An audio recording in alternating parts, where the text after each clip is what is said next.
सच्ची घटना के साथ शुरू करना चाहता हूँ। और ये घटना 1946 की है।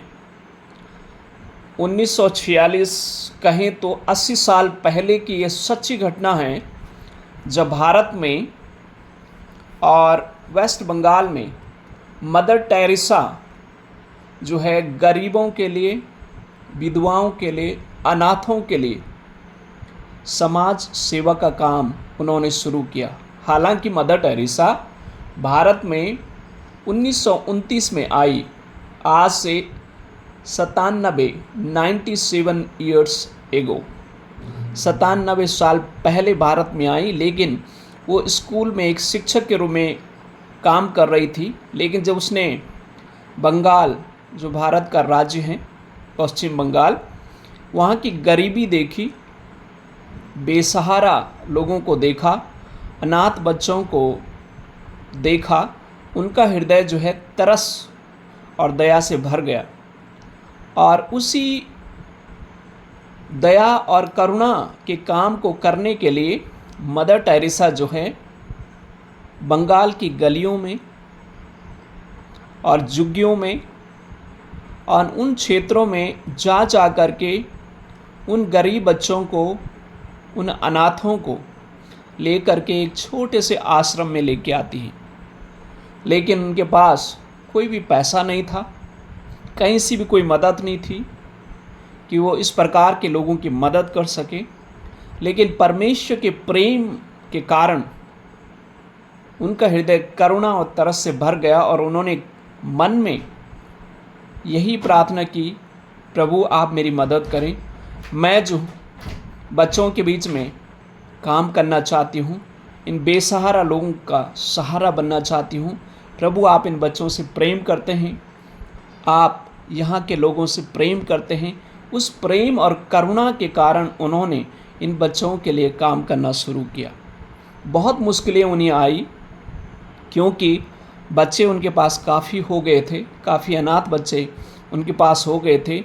लेकिन वो जा कर के मदर टेरेसा उनके लिए जो है भीख मांगती थी। दुकानों में जाना, बड़े बड़े लोगों के पास जा कर के वो दान चंदा मांग करके उन बच्चों के लिए भोजन की व्यवस्था करती थी। एक बार की ये घटना है। ये घटना 1946 की है, जब मदर टेरेसा बंगाल की गलियों में और बड़े बड़े अमीर लोगों के पास भीख मांगने के लिए एक दिन गई थी। और एक अमीर व्यक्ति के पास मदर टेरेसा भीख मांगने के लिए जाती है और कहती है, साहब हमारे बच्चे जो हैं अनाथालय में आज भूखे हैं, खाने के लिए उनके पास कुछ भी नहीं है, कृपया आप मेरी थोड़ा मदद करें, कुछ दान और चंदा दें ताकि उन बच्चों के लिए मैं खाने के लिए राशन खरीद सकूं। जब मदर टेरेसा उस अमीर व्यक्ति से इस प्रकार से निवेदन कर रही थी, ये व्यक्ति बहुत ही गुस्सा में आ करके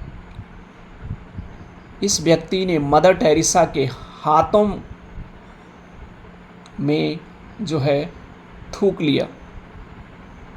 हाथों में जब थूका मदर टेरेसा का, आसपास काफ़ी लोग ये देख रहे थे।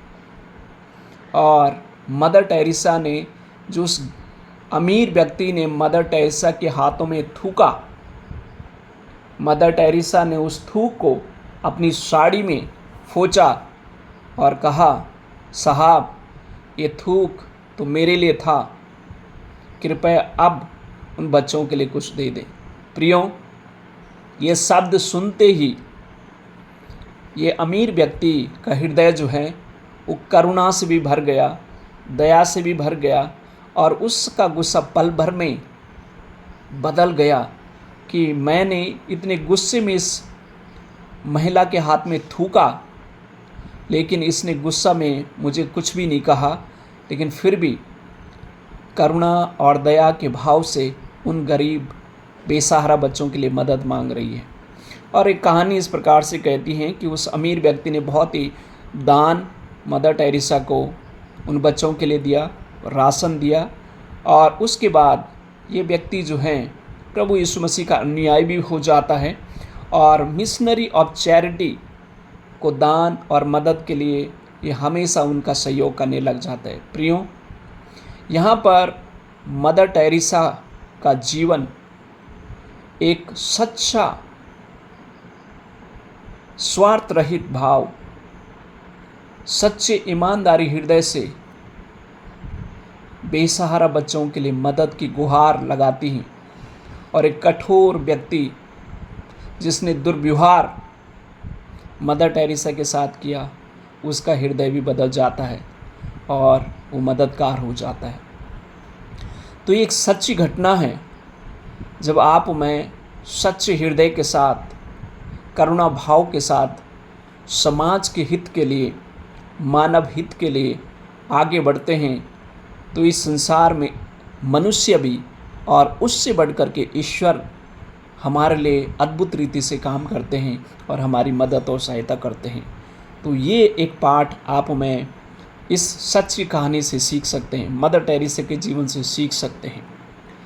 और जो आज की बाइबल का पाठ हमने पढ़ा, उस पाठ में भी हमें इसी प्रकार की एक सच्ची जो एक घटना है, उस घटना से भी बहुत कुछ हम आज सीख सकते हैं। लेकिन कुछ बातें जो हैं मैं आपके बीच में इसी घटना के आधार पर रखूँगा। और आज हमारे विषय है, संडे का जो शिक्षा का विषय है वो है महान विश्वास का एक उदाहरण। महान विश्वास का एक उदाहरण। जैसे मदर टेरेसा के भी विश्वास को आपने देखा, उसका विश्वास कितना बड़ा था। उसके विश्वास के द्वारा बंगाल में जो उसने मिशनरी ऑफ चैरिटी की शुरू की, मदर टेरेसा आज नहीं है लेकिन वो आज भी चल रहा है और विश्व भर में, पूरी दुनिया भर में बहुत सारे समाज के हित के लिए, बेसहारा बच्चों के लिए, अनाथों के लिए, महिलाओं के लिए, बुजुर्गों के लिए आज भी ये संस्था काम कर रही है। उसके पास कुछ भी नहीं था पैसा, कुछ भी उसके पास पैसा नहीं था। शून्य से उसने शुरू किया और शून्य से परमेश्वर ने उसे ऐसी आशीष दी कि आज भी वो चल रहा है, भले मदर टेरेसा नहीं है। प्रियो, विश्वास, जब आपका मेरा विश्वास बड़ा होता है तो हमारा परमेश्वर भी हमारे लिए बड़े बड़े अद्भुत चमत्कार करते हैं। और इस घटना से, जो आज के बाइबल की घटना हमारे बीच में फादर अनिल ने पढ़ी, इसमें भी एक कनानी स्त्री के बारे में एक घटना का वर्णन है। जब इस भाग को आप पढ़ेंगे तो यहाँ पर एक माता, उसका नाम नहीं दिया गया है लेकिन उसे कनानी स्त्री के नाम से बाइबल बताती है। और यहूदी और कनानियों में बहुत ही एक दुश्मनी थी, लेकिन प्रभु यीशु मसीह पहली बार जो है यरूशलेम शहर से सूर और सैदा इस प्रदेश में जाते हैं और ये इज़राइल के बॉर्डर में है। इज़राइल के बॉर्डर में है। आज वर्तमान में ये लबनोन करके जाना जाता है और आज भी ये दुश्मनी है। आप घटना पढ़ रहे होंगे, न्यूज़ में पढ़ रहे होंगे, इज़राइल ईरान में युद्ध है, लबनोन के साथ भी युद्ध चल रहा है। और वो जो सटे हुए इज़राइल के बॉर्डर क्षेत्र में, बॉर्डर के पास जो देश हैं, उनमें आज भी दुश्मनी है यहूदियों में। और ये यूनानी, इनमें पहले से बहुत ही दुश्मनी थी, घोर दुश्मन थे ये अपने। और प्रभु यीशु मसीह यहाँ पर जाते हैं और अब आप थोड़ा कल्पना करें मेरे साथ, ये महिला को मालूम है कि प्रभु यीशु मसीह यहूदी हैं। इस महिला ने प्रभु यीशु मसीह के बारे में सुना है। क्यों सुना? क्योंकि ये बॉर्डर के पास थे। इज़राइल में जब प्रभु यीशु मसीह पैदा हुए, वो मुर्दों को जिंदा कर रहे थे, अंधों को आंखें दे रहे थे, लंगड़ों को चला रहे थे। ये सारी घटनाएं, सारी अद्भुत चमत्कार इस महिला ने भी सुनी और ज़रूर इसने सुन कर के उसके मन में विश्वास जागा। लेकिन इनके बीच में एक बाधा थी, न यहूदी लोग वहाँ जाते थे, न ये यूनानी लोग इज़राइल में जा सकते थे। और प्रभु यीशु मसीह पहली बार यहाँ पर जाते हैं और जब यहाँ पर जाते हैं तो प्रभु यीशु मसीह जैसे इस प्रदेश में पहुँचते हैं, इससे पहले की घटना अगर आप देखेंगे, प्रभु यीशु मसीह यहूदियों और फारिसियों के साथ और सादुकियों के साथ उनका वाद विवाह होता है, शुद्धता के बारे, पवित्रता के बारे में और अन्य बहुत सारी चीज़ों के बारे में विचार विमर्श, सवाल जवाब होते हैं। और प्रभु यीशु मसीह से वहाँ से हट करके इस कनानी लोगों के बीच में सूरसैदा के क्षेत्र में प्रवेश करते हैं, ताकि भीड़ जो उनको परेशान कर रही है, भीड़ जो उनके पीछे चल रही, दिन और रात शांति के साथ वो कुछ समय वहाँ व्यतीत करना चाहते थे। लेकिन ये तो चेले जानते थे कि प्रभु यीशु मसीह यहाँ पर शांति के साथ समय व्यतीत करना चाहते थे, लेकिन प्रभु यीशु मसीह शांति का राजकुमार है। वो जानता था इस महिला की समस्या को, वो जानता था इस महिला के बारे में भली भांति। वो तो सृष्टिकर्ता है, वो तो सनातन काल का परमेश्वर है, मनों को जांचने वाला परमेश्वर है। वो जानता है हर एक मनुष्य की समस्या को, हर एक की परेशानी को, हर एक की दिक्कत को, हर एक के घर के बारे में क्या चल रहा है, वो सब कुछ जानता है। यहाँ पर प्रभु यीशु मसीह जब प्रवेश करते हैं, कनानी स्त्री निकलती है और चिल्ला करके कहने लगती है, हे प्रभु दाऊद की संतान मुझ पर दया कर। अब आप थोड़ा कल्पना करें, इस महिला ने प्रभु यीशु मसीह को जिस शब्दों से संबोधित किया कि दाऊद के पुत्र हे प्रभु। अब कनानी और यहूदी आपस में बहुत दुश्मन थे और कनानी लोग बाल की आराधना करते थे, यानी दूसरे शब्दों में कहें तो शैतान की आराधना करते थे। अब इसने अपना बाल देवता यानी शैतान को छोड़ करके प्रभु यीशु को अपना प्रभु कहा, और ये यूनानी लोग कभी करते नहीं थे, न यहूदी लोग उन्हें स्वीकार करते थे। अब इसने पहली बात तो ये किया कि प्रभु यीशु मसीह को अपना प्रभु बना दिया, अपना बाल देवता अपने शैतान को त्याग दिया, छोड़ दिया और प्रभु के नाम से संबोधित किया, हे प्रभु दाऊद की संतान मुझ पर दया कर। अब दाऊद उस समय का राजा था और प्रभु यीशु मसीह उस राजवंश से आए थे, तो उसने प्रभु यीशु मसीह को एक महान राजनेता, महान संसार का एक राजा के रूप में उसे स्वीकार किया। पहले उसने प्रभु स्वीकार किया, संसार के रूप में भी राजा स्वीकार किया और कहा प्रभु मुझ पर दया कर। कोई यहूदी इन पर दया नहीं करता था और यहूदी इन यूनानी लोगों को या अन्य जाति लोगों को कुत्ते के नाम से स्वीकार करते थे।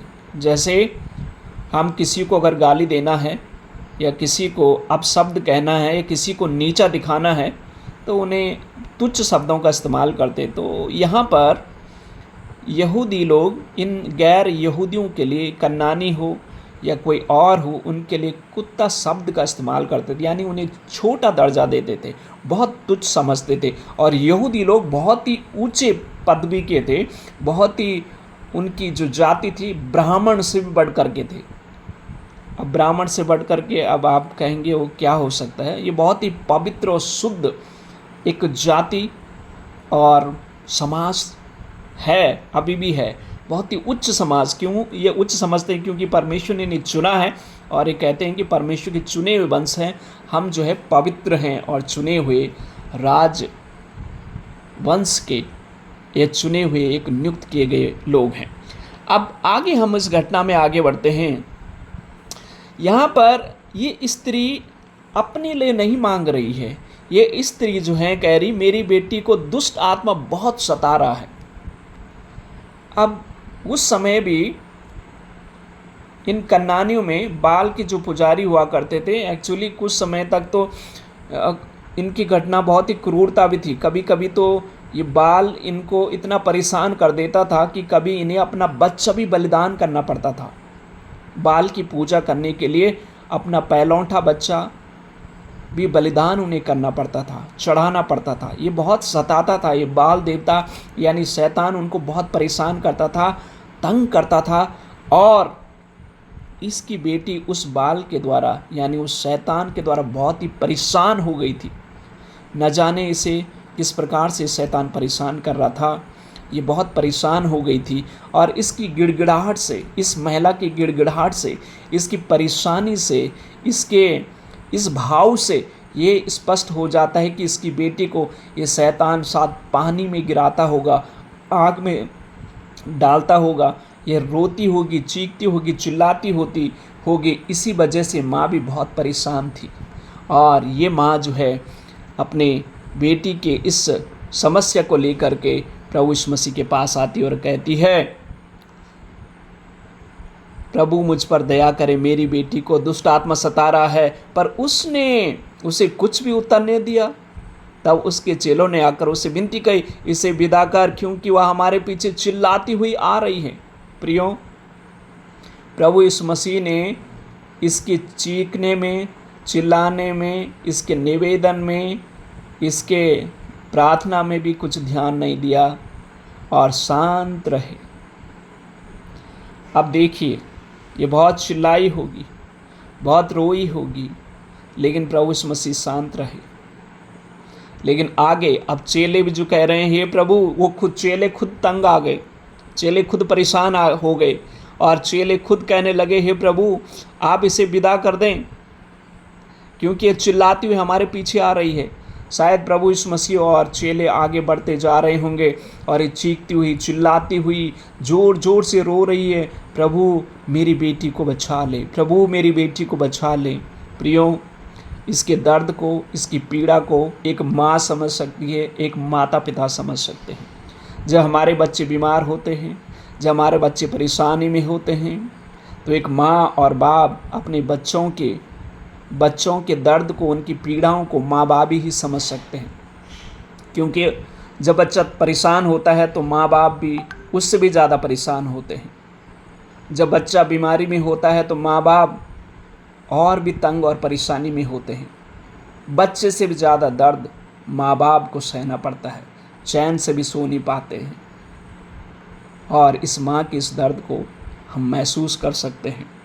और आगे हम जब देखते हैं, यीशु ने उसे उत्तर क्या दिया कि इज़राइल के घराने को छोड़, इज़राइल के खोई हुई भेड़ों को छोड़ मैं किसी के पास नहीं भेजा गया।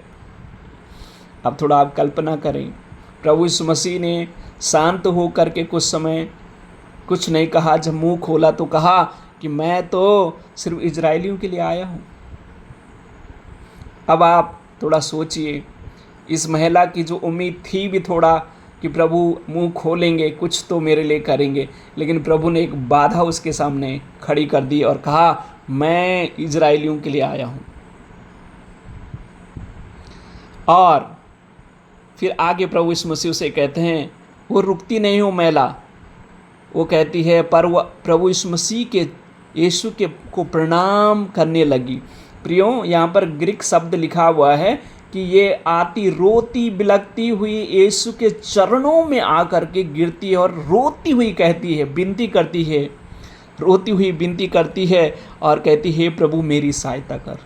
प्रियो, कितनी वेदना के साथ इस महिला को चेलों ने भी रोका होगा और भीड़ ने भी रोका होगा कि कहाँ जा रही है, वो तो यहूदी है, मदद नहीं करेगा, यहूदी लोग हमारे दुश्मन हैं, वो क्यों मदद करेंगे। लेकिन उसका विश्वास देखिए, उसकी उम्मीद देखिए, वो चरणों में आ करके, चरण पकड़ करके, रो करके प्रभु से कहने लगे, प्रभु मेरी मदद करें। अब देखिए आगे बाधा देखिए, प्रभु से उत्तर देता है, लड़कों की रोटी लेकर कुत्तों के आगे डालना अच्छा नहीं। अब आप थोड़ा कल्पना करें, प्रभु यीशु मसीह और एक बाधा लेकर के उनके सामने खड़े हो गए। अब उसे वो समझ आ गए कि ये यहूदी है और ये हमें कुत्ता समझते हैं, मतलब तुच्छ समझते हैं, लेकिन फिर भी उसका विश्वास देखिए, वो अपमानित नहीं होती है।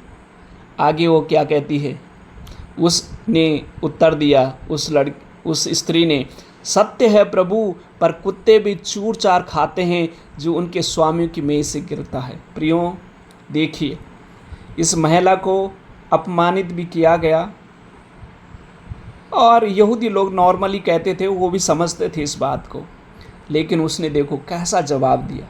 प्रभु का हृदय भी स्पर्श हो गया, प्रभु भी खुश हो गए उस बात को सुनकर। कहती, हाँ प्रभु सच है, जो चूर चार टेबल से गिर जाता है, वो कुत्ते के जो बच्चे हैं, कुत्ते उसे भी खा लेते हैं, और कहती है प्रभु मेरी मदद करें। प्रियो, आगे प्रभु यीशु मसीह उसे कहता है, यीशु ने उसको उत्तर दिया, हे स्त्री, तेरा विश्वास बड़ा है, जैसा तू चाहती है तेरे लिए वैसा ही हो। और उसकी बेटी उसी घड़ी चंगी हो गई। आमीन। कितनी खुशी और आनंद की बात है। इस स्त्री का विश्वास इतना बड़ा था कि प्रभु यीशु मसीह भी बहुत ही खुश और प्रसन्न होकर के कहने लगे, स्त्री, तेरा विश्वास बड़ा है, जैसा तू चाहती है तेरे लिए हो। और उसकी बेटी उसी घड़ी चंगी हो गई। अब इस घटना से आप और मैं क्या सीख सकते हैं प्रियो? इस घटना से बहुत सारी चीज़ें हैं जो हम सीख सकते हैं। पहली बात तो ये, स्त्री अपनी बेटी से बहुत प्रेम करती थी, इसीलिए वो यीशु मसीह के पास आती है। उसे अपमानित भी किया जाता है, फिर भी वो अपमान को सह लेती है और अपनी बेटी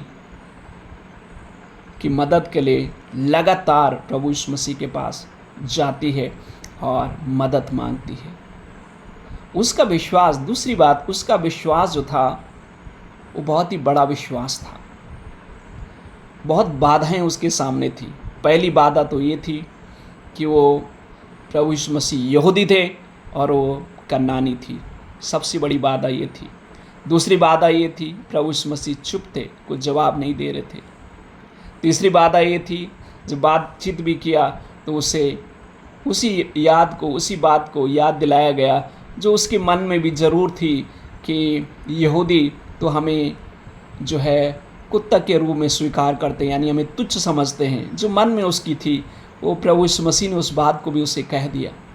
लेकिन फिर भी देखिए, कहती है, प्रभु कुत्ते भी तो चूर चूर खा लेते हैं। प्रभु यीशु मसीह ने उसकी उस बड़े विश्वास को देखा और कहा, तेरा विश्वास के आधार पर तेरे साथ हो जाए। क्या आपका विश्वास और मेरा विश्वास इस स्त्री के समान है? क्या हमारा विश्वास इतना मजबूत है जैसा इस स्त्री का था?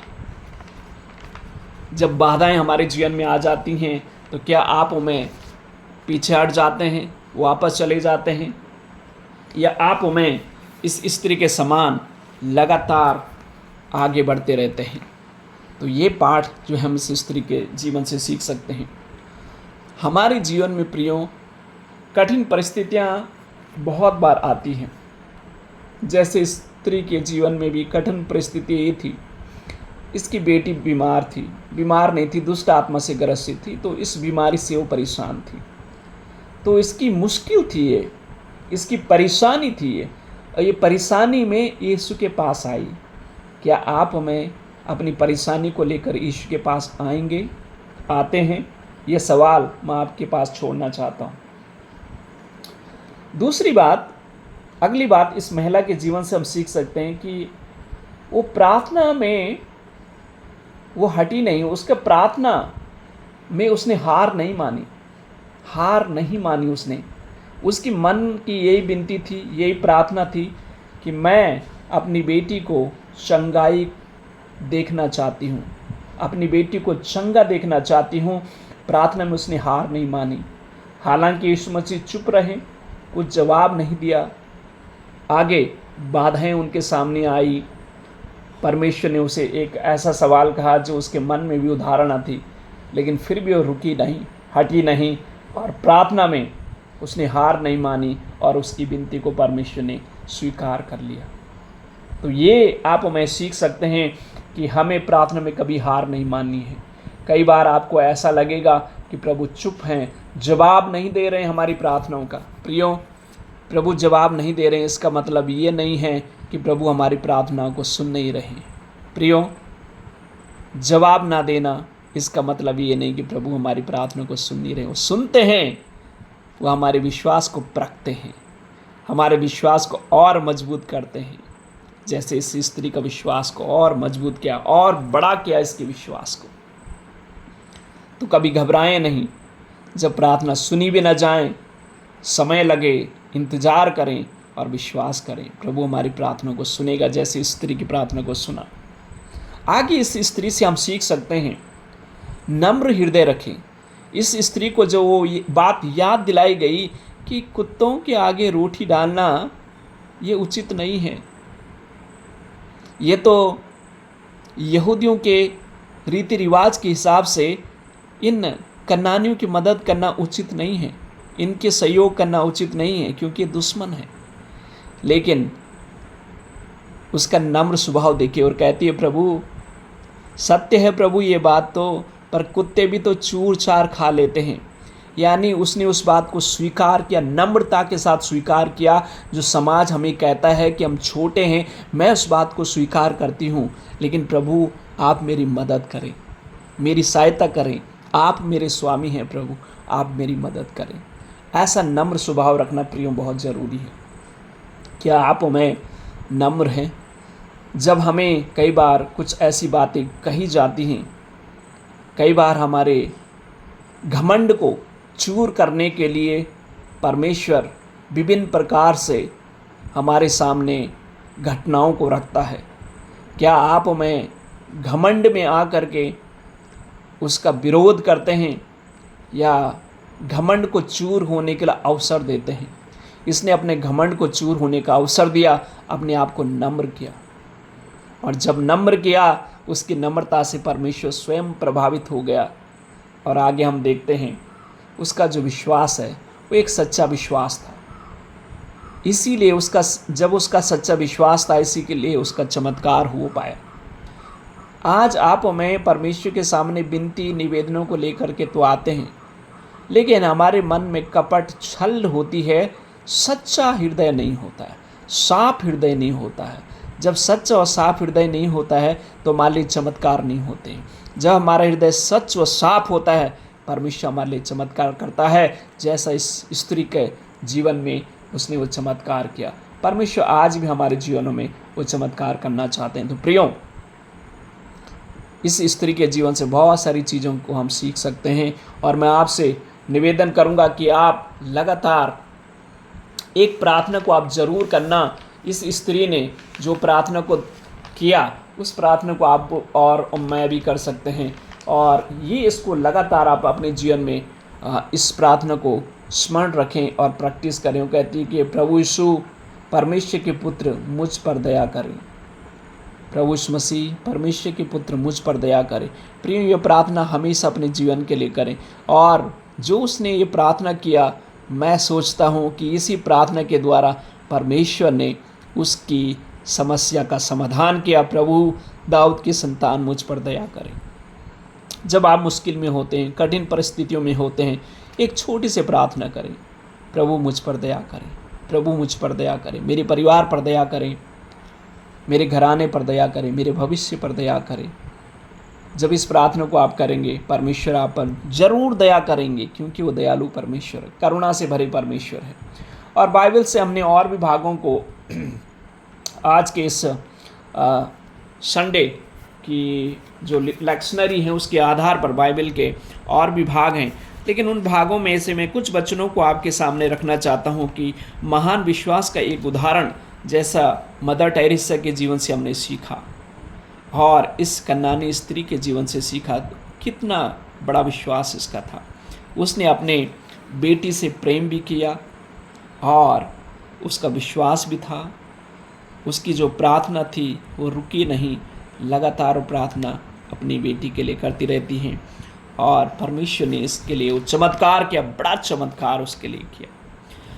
और प्रियो, जब भजन संहिता को हम 19 अध्याय पढ़ते हैं, 1 से 14 तक पढ़ते हैं, उससे एक वचन को मैं आपके सामने रखना चाहता हूँ। इस भजन के आधार पर भजन संहिता 19 उसके 12 वचन में लिखा है, प्रभु मेरे गुप्त पापों से तू मुझे पवित्र कर। प्रियो, आप और मैं, आपके जीवन में और मेरे जीवन में क्या ऐसे गुप्त पाप हैं जिनको सिर्फ और सिर्फ आप जानते हैं, मैं जानता हूं और परमेश्वर जानता है। जब आप मैं अपने गुप्त पापों को अनदेखे में, जब हमें कोई भी नहीं देख रहा है, उस पापों को जब हम परमेश्वर के सामने स्वीकार कर लेते हैं, प्रभु हमें क्षमा करता है, हमारे लिए अद्भुत चमत्कार करता है। और इस बात को भजनकार दाऊद बता रहा है, और वो अपने अनुभव से बताता है। दाऊद राजा ने भी जानबूझ करके या अनजाने में उनसे जो पाप हो गया, उसने परमेश्वर के सामने उसे स्वीकार किया और कहा, प्रभु तू मुझे जांचता है, परखता है। और परमेश्वर ने दाऊद राजा के हृदय को जांचा, परखा, उसे क्षमा कर दिया और दाऊद परमेश्वर के हृदय का व्यक्ति कहलाया। प्रियो, जब आप और मुझसे पाप हो जाते हैं, उस पापों को छिपाएं नहीं, लेकिन परमेश्वर के सामने स्वीकार करें और प्रभु से भी क्षमा कर देंगे। हम मनुष्य हैं, प्रतिदिन जाने अनजाने हमारी बोली भाषाओं के द्वारा, कार्यकलापों के द्वारा हम समाज में तो बहुत ही अच्छे दिखते हैं और अच्छे अपने आप को प्रकट करते हैं, लेकिन जब हमें कोई भी नहीं देखता है पर्दे के पीछे, जब हमें कोई भी नहीं देखता है, उस समय में क्या गुनाह करते हैं, क्या पाप करते हैं, सिर्फ और सिर्फ आप जानते हो, परमेश्वर जानता है। परमेश्वर से ये प्रार्थना हमारी हमेशा होनी चाहिए, प्रभु मेरे गुप्त पापों को आप क्षमा करें। हमारे गुप्त पापों से प्रभु हमें क्षमा करें, हमें पवित्र करें, ताकि हम जो हैं प्रभु की आशीष पाने वाले लोग हो सकें, प्रभु की कृपा पाने वाले लोग हो सकें, ताकि परमेश्वर हमें आशीष देने वाले हो सकें। क्योंकि परमेश्वर उन्हीं लोगों को क्षमा करता है, उन्हीं से प्रसन्न होता है जो स्वीकार कर लेते हैं। जो छिपाते हैं वो और भी दंडित हो जाते हैं, जो छिपाते हैं वो और भी परेशानी में जाते हैं, लेकिन जो स्वीकार कर लेते हैं परमेश्वर उन्हें क्षमा कर देते हैं और उन्हें आशीष देते हैं।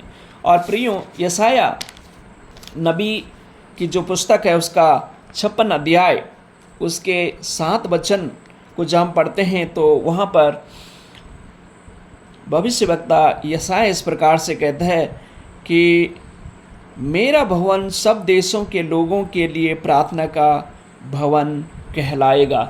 इस भविष्यवाणी को परमेश्वर यशाया के माध्यम से इजरायलियों तक पहुंचा रहा है कि मेरा भवन जो है सब देश के लोगों के लिए प्रार्थना का भवन कहलाएगा। यहाँ पर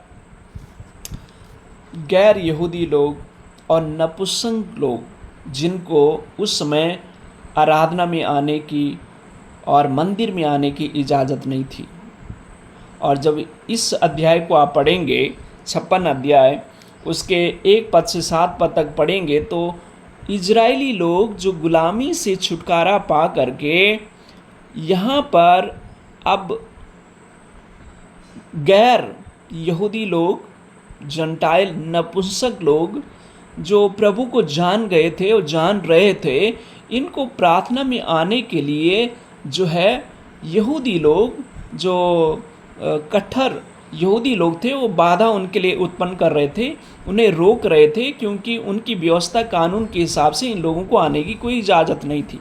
अब परमेश्वर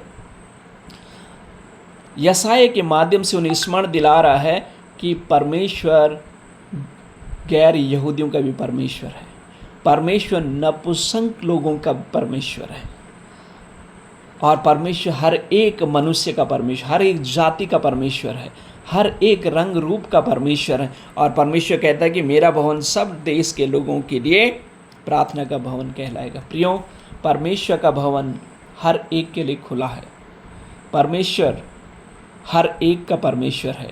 और यहाँ पर नया नियम में जो हमने देखा, एक कनानी स्त्री जो यहूदी लोग स्वीकार नहीं करते थे, प्रभु जानबूझ के वहाँ गए अपने शिष्यों को ये पाठ सिखाने के लिए कि मैं सिर्फ यहूदियों के लिए नहीं पर गैर यहूदियों के लिए, सभी के लिए संसार में आया। प्रियो, आज आप और मैं जो प्रभु को स्वीकार कर पाए हैं, ये सिर्फ और सिर्फ प्रभु यीशु मसीह का अनुग्रह है हमारे लिए, नहीं तो आप और मैं कैसे प्रभु को जान पाते। यहूदी तो सबसे ऊंची जाति के और पवित्र और शुद्ध लोग हैं, वो कभी हमें स्वीकार नहीं करते। प्रभु यीशु मसीह स्वयं उस पवित्र जाति से थे, शुद्ध जाति से थे, उच्च जाति से थे। प्रभु यीशु मसीह ने हमें स्वीकार किया, जैसे उस कनानी स्त्री को स्वीकार किया, उसने आपको मुझे भी स्वीकार कर लिया। आप और मैं उसकी बेटा और बेटी हैं। कितना अनुग्रह है हमारे लिए, कितनी आशीष की बात है हमारे लिए, कितनी कृपा की बात है हमारे लिए कि परमेश्वर ने हमें अपना पुत्र और पुत्री कहलाया और हमें स्वीकार कर लिया। और लास्ट अंतिम बात कह करके मैं समाप्त करना चाहता हूँ। रोमियो उसका 7 अध्याय उसके 22 पद में यहाँ पर प्रेरित पौलुस जो हैं अपने जीवन के द्वारा रोम की कलीसिया को संबोधित कर रहे हैं कि हमारे जो भीतर जो भीतरी मनुष्य हैं उसमें हमेशा युद्ध चल रहा है, क्योंकि रोम की कलीसिया में यहूदी लोग भी थे और गैर यहूदी लोग भी थे, यूनानी लोग भी थे, पढ़े लिखे लोग भी थे, उच्च जाति के लोग भी थे, छोटी जाति के लोग भी थे। और यहाँ पर जो है जो यहूदी लोग थे वो कहते थे कि मूसा की व्यवस्था को भी हमें पालन करते रहना है, लेकिन जो अन्य लोग जो नए नए प्रभु में आ रहे थे वो प्रभु के वचन सुसमाचार को, नया नियम का पालन करते थे और कहते थे कि यही हमारे लिए काफ़ी है। प्रियों, ये बातें प्रेरित पौलुस कलीसिया को सिखा रहा है कि हमारे मन में, हमारे हृदय में रोज हमारे भीतर में जो है युद्ध चल रहा है, घमासान युद्ध चल रहा है। आजकल हम वर्तमान में देख रहे हैं कि इजराइल में, यूएसए में, ईरान में युद्ध चल रहा है। उसको आप मैं देख पाते हैं, देख रहे हैं, सुन रहे हैं उसके कितना नुकसान हो रहा है। लेकिन प्रियों, आपके अंदर, मेरे अंदर प्रतिदिन वो युद्ध चल रहा है। हमारे शरीर में, हमारे भीतरी मनुष्यता में युद्ध चल रहा है कि शरीर के अनुसार चलने के लिए, शरीर के हिसाब से जीवन जीने के लिए, संसारिक जीवन जीने के लिए प्रतिदिन हमारे मन में ये विचार, ये संघर्ष चलता रहता है। क्या आप हमें, जब ऐसे संघर्ष हमारे अंदर चलता है तो हम किस को जिताने का अवसर दे रहे हैं, ये आप पर और मुझ पर निर्भर करता है। जब आप हमें परमेश्वर का वचन पढ़ते हैं, प्रार्थना करते हैं, संगति में रहते हैं और प्रभु के लोगों के बारे की गवाही के बारे में सुनते हैं, उनके बारे में पढ़ते हैं, प्रभु के लोगों के संगति में रहते हैं, तो आप और मैं जो है हमारे भीतरी मनुष्यता में जो युद्ध चल रहा है उसमें हम आत्मिक रीति से जयवंत हो जाते हैं। लेकिन जब संसारिक लोगों के साथ आप रहते हैं, संसारिक बातों के बारे में पढ़ते हैं, सुनते हैं, तो आप हमें पराजित हो जाते हैं शरीर में, और आप हमें संसार की उन सब बातों के बारे में जब ज़्यादा सोचते हैं, ज़्यादा उनके बारे में वार्तालाप करते हैं, तो आत्मिक रीति में हम कमज़ोर हो जाते हैं, हार जाते हैं। प्रेरित पौलुस भी इसी बात को कर रहे हैं। संघर्ष है हमारे अंदर, ये चलता रहेगा। ये संघर्ष तब तक चलता रहेगा जब तक हम इस संसार में हैं। प्रियों, प्रतिदिन हमारे जीवन में बातें आती है और होती हैं, मेरे जीवन में होती है, आपके जीवन में भी होती है। संघर्ष चलता है, ये युद्ध चलता है। क्या हम मसीह के पीछे जो चल रहे हैं, इससे हमें क्या फ़ायदा है? क्या हमारे जीवन में बीमारी नहीं आ रही है? क्या हमारे जीवन में परेशानी नहीं आ रही है? क्या हमारे जीवन में मुश्किल नहीं आती है? तो क्या फ़ायदा है मसीह जीवन में जीने का? क्या है, क्या लाभ है हमारा मसीह बनने का? प्रियों, ये संघर्ष प्रतिदिन हमारे जीवन में चलता है। लेकिन आप और मैं जब प्रभु यीशु मसीह से प्रार्थना करते हैं, प्रभु यीशु मसीह परमेश्वर के पुत्र, मुझ पापी पर दया करें, मुझ पापी पर दया करें, मुझ पापी पर दया करें, तो ऐसे विचार से, ऐसी भावना से परमेश्वर जो है हमें बचा लेता है और हमारी मदद करता है, हमारा विश्वास और मजबूत कर लेता है, हमारी सहायता करता है, हमारा सहयोग करता है। जैसे इस स्त्री का प्रभु यीशु मसीह ने मदद किया, सहायता किया। वो परेशान थी अपने परिवार से, अपनी बेटी की समस्या से परेशान थी, और उसने अपनी परेशानी को, संसारिक परेशानी को यीशु के पास लेके आती है और प्रभु उसकी समस्या का समाधान कर लेते हैं। प्रियों, कई बार समय लग सकता है, जैसा इस महिला को समय लगा।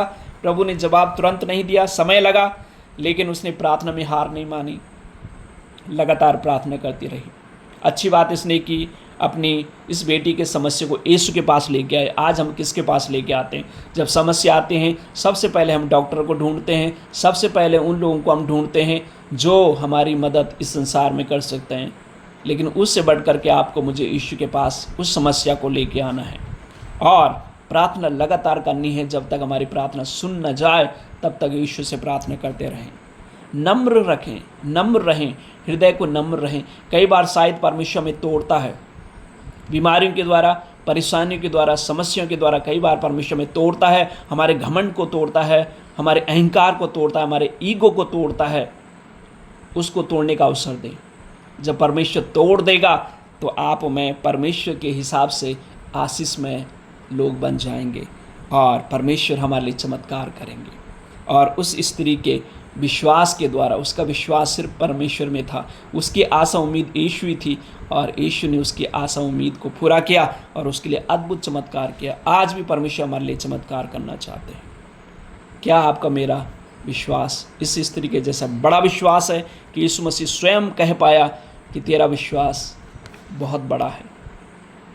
प्रियो, परमेश्वर हमारे विश्वास के द्वारा प्रसन्न होता है, न कि हमारी अच्छाइयों के द्वारा, न कि हमारे कुछ और कामों के द्वारा। परमेश्वर हमारी मदद और सहायता करें, ये वचन हमारे जीवन में 100 गुना प्रतिफल लाएं और इस वचन के अनुसार हम चलने पाएं और इस महिला का जीवन हमारे लिए आदर्श का जीवन बनने पाएं। परमेश्वर हम सबों को आशीष दे। God bless you all.